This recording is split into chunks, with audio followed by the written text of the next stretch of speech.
Hoje aqui no programa nós vamos conversar sobre abortamento de repetição. E o Dr. Alessandro Schuffer, médico especialista em reprodução assistida, está aqui para conversar conosco, tirar nossas dúvidas. Doutor, seja bem-vindo.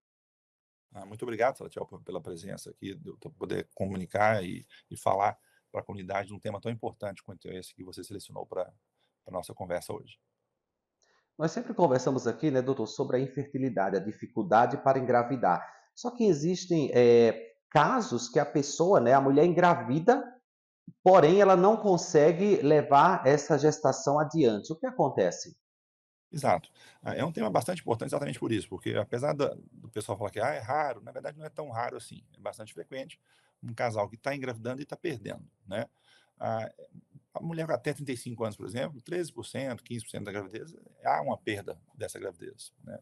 E para a Organização Mundial de Saúde, para a OMS, eles consideram 3 perdas, né? Já a Sociedade Norte-Americana e Europeia de Medicina Reprodutiva, por lidar mais com essa paciente, entender melhor, talvez, o sofrimento desse casal, a gente considera 2 perdas, né? Então 2 perdas consecutivas, a gente trata como um abortamento de repetição, né, uma perda de repetição. Então a gente tem que fazer toda uma investigação, né, tanto masculina quanto feminina. E é importante a gente salientar exatamente essa participação de ambos, porque eu costumo falar com o paciente o seguinte: a perda gestacional, a gente tem que pensar em 4 pilares, como se fossem 4 peças de uma mesa, por exemplo, né. Um pilar é o óvulo. Como é que é esse óvulo? Qual a qualidade desse óvulo?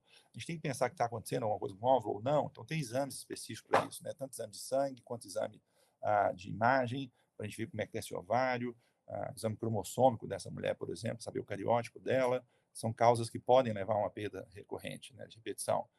E depois o outro pilar é o espermatozoide. Como é que está esse espermatozoide, né? Tem causa masculina, por exemplo, com um aumento de fragmentação do DNA do espermatozoide, que leva ao aumento de perda gestacional também. Então, muitas vezes, o homem é esquecido, deixado em segundo plano. Não, a gente tem que trazer esse homem para o contexto e avaliá-lo também, né? Às vezes, um ultrassom testicular com Doppler, para ver se tem uma varicocele, por exemplo, que é uma dilatação da veia do testículo, e que leva ao aumento da fragmentação, e, em última análise, leva a essa perda gestacional, né? E também o cariótipo desse homem, que vai ter o embrião, que é o terceiro pilar, né? O pilar do embrião, na verdade, é a união dos 2 gametas, né, do óvulo e do espermatozoide formando o embrião. O quarto pilar, que a gente também tem exame específico para avaliar, é o endométrio, é a parte de dentro do útero que recebe esse embrião, né. Então, por exemplo, lá tem um aumento da reatividade do organismo dessa mulher, levando a chance maior de perda, né. Tem um aumento, por exemplo, de coagulação no endométrio, tem as trombofilias, não são tão frequentes assim, mas tem que ser avaliada, tem que ser tratada quando necessário, exatamente para que você maximize a sua chance dessa mulher não perder, né. Porque a cada perda dessa, sem dúvida alguma, é um luto, né, e alguns meses para poder retomar o tratamento, isso é muito desgastante para o casal, né. Então você faz uma investigação ampla, né, pensando nesses 4 parâmetros básicos e uma série de exames para cada um deles, e depois então você vai tratar aquela causa específica, de perda, além de alterações hormonais, alterações infecciosas, tem uma série de exames que a gente tem que pensar e diagnósticos e tratar. Às vezes um só, tratou, está resolvido, né, mas, no entanto, às vezes, em 30% das vezes, tem mais de uma coisa acontecendo. Então, a investigação é ampla, tem que investigar tudo dos 2 para exatamente a gente conseguir o sucesso, que eles estão engravidando, só não estão levando adiante essa gravidez. Então, nós vamos resolver isso para que nasça essa criança. E quem lida com isso também é o médico de reprodução assistida, ele tem uma formação boa nesse contexto, ele recebe bastante paciente com essa problemática e a gente consegue resolver boa parte dos casos. O ideal seria todo casal ter uma gravidez planejada, né? Já fazer esses exames, o básico anteriormente à gestação.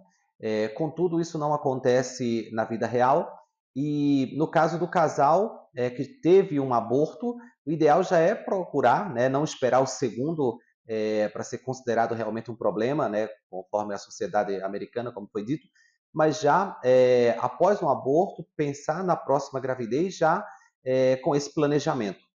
Exato, porque na realidade quando a gente fala de 2 abortamentos é o consenso, né, a gente tem que ter um norte, mas de qualquer forma tem exames que são pré-nupciais, então mesmo antes de casar, antes mesmo de pensar em ter filho como pré-concepcional ou pré-natal, mas agora não, a gente quer como pré-concepcional, antes de engravidar, já existe o casal. E como eu falei, poderia ter sido pré-nupcial inclusive, né, não precisa ter uma perda para você fazer determinados exames, exatamente para minimizar esse sofrimento. E como eu falei, uma perda dessa é um luto, a gente não tem a menor dúvida, entendeu? Então, houve a perda, né? Precisou ou não de uma curetagem, de uma aspiração do útero, ou houve a perda espontânea, totalmente, o casal sofre amplamente. A gente lida com isso no dia a dia, então a gente sabe desse sofrimento.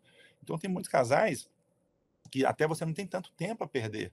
Então, uma investigação prévia, até mesmo uma segunda perda, muitas vezes ela é importante sim, exatamente porque você não tem tempo a perder e tem coisas que, como eu disse, são pré-nupciais. Então, antes de casar, o casal pode fazer, né, para exatamente ter um balizamento do que poderia vir a acontecer no futuro, antes de até mesmo de uma perda. Doutor, eu imagino que a pessoa que está assistindo agora a nossa conversa, ela quer saber quais são as opções de tratamentos, né, que nós temos hoje em dia, que podem ajudar esses casais que têm esse aborto de repetição.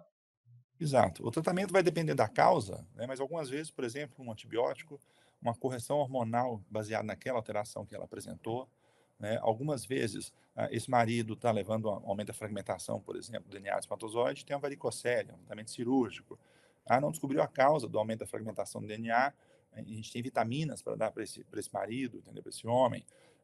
Outras vezes, tendo uma trombofilia, que é uma das alterações do endométrio, tem comprimidos, tem medicamentos injetáveis que você usa antes mesmo de ocorrer a gravidez, né? Entre a ovulação e o beta-HCG, o teste de gravidez, você usa essas injeções. Mas vai depender de cada caso, né? Às vezes tem corticoide que você pode usar para baixar a resposta imune dessa mulher. Então, tem uma série de condições que a gente pode fazer. Uma questão mais complexa, mas não é tão frequente assim, é, por exemplo, um dos dois, o marido ou a mulher, tem uma translocação balanceada no cromossomo. É excepcional, é raro, mas como a gente pediu o exame, que é o cariótipo, o exame de sangue, a gente vai ver isso com mais frequência do que se não fizer o exame. Aí, a partir dali, então, a única alternativa que a gente teria seria, por exemplo, para chegar próximo de zero, minimizar bastante esse risco de uma nova perda, seria, por exemplo, fazer uma fertilização in vitro com estudo genético embrionário. Mas é o mais extremo, né? Então, essas são condições que a gente vai avaliar caso a caso e definir, às vezes comprimido, às vezes bebê de proveta com estudo genético. Mas, de qualquer forma, tudo isso é feito para que não haja uma nova perda, não haja um novo sofrimento. E quando a gente fala assim, tá perdendo, né? A gente tem que levar em consideração o aspecto psicológico, o aspecto emocional desse casal, né? De uma nova perda. O que isso vai trazer para esse casal? É muito sofrimento. Então, o que a gente pode fazer para minimizar isso, ou para até mesmo tirar de qualquer forma, para que isso não ocorra mais, né? Então, essa é a ideia do médico, é abreviar sofrimento. Então, o que puder ser feito, desde um tratamento simples com comprimido, quanto uma fertilização com estudo genético, nós vamos ter que lançar mão para que, então, esse casal não tenha uma nova perda gestacional. Para finalizar, doutor, esse tratamento é extensivo durante toda a gestação? Exato. Alguns sim, né? Tem, por exemplo, comprimidos, injeção de trombofilia, por exemplo, que, na verdade, passa da gestação. Nasceu o neném, ela para um período, um dia antes, 2 do parto, né, dependendo do obstetra, e ele volta no pós-parto, porque essa mulher teria uma chance maior de formar pequenos coágulos, né, não só no leito útero placentário, de troca, havendo perda, ou depois já grávida, 7, 8 meses, não crescimento adequado desse neném, e depois do parto ela pode ter trombose na perna, por exemplo.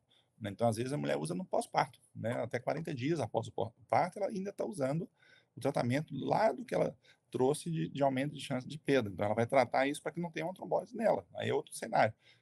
Mas esse diagnóstico foi feito, de então não prosseguir com essa doença que agora é para ela, de trombose. O neném já nasceu. Mas isso é importante. O prolongamento desse tratamento pode durar toda a gravidez, assim como também, às vezes, até após o parto. Doutor, muito obrigado pelas informações. Volte outras vezes para tirar nossas dúvidas. Muito obrigado a vocês, né? Eu estou aqui sempre à disposição, o que fizer necessário, de exatamente trazer o máximo de conhecimento sério, adequado, para a população. Muito obrigado você também que ficou conosco até aqui. Espero ter esclarecido as suas dúvidas e te espero para o nosso próximo bate-papo aqui no Doutor TV. Mas até lá você pode conversar conosco através das redes sociais, especialmente o nosso perfil lá no Instagram, @canal Doutor TV. Te vejo lá.